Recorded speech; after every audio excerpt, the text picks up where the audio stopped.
Party chairman Safura town Rashid खास के लिए vice chairman Abdul Haq Bloch के हमरा मुतवक्के बरसात के पेश नज़र यूसी 5 और 6 में मौजूद नालों की सूरत हाल का मुआयना किया और नालों में पानी के बहाव का जायजा लेते हुए हिदायत जारी की कि फौरी तौर पर नालों का रवा दवा रखने के लिए इंतजाम किए जाएं। खास तौर पर पहलवान गोट नाले की सफाई की हिदायत की गई।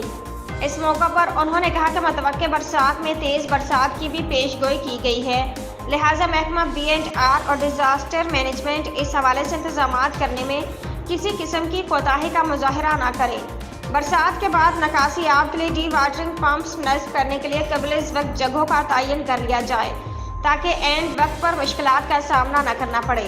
उन्होंने हिदायत की कि आवाम को बरसात में जहमत से बचाना हमारा काम है, लिहाजा इधर उधर देखने के बजाय अपना रेन एमरजेंसी प्लान तैयार करके उस पर अमल दरामद यकीनी बनाया जाए। बरसात से कबल जो वक्त मिल रहा है उसमें नालों का सर्वे मुकम्मल करके हंगामी बुनियादों पर काम को हतमी शक्ल दी जाए।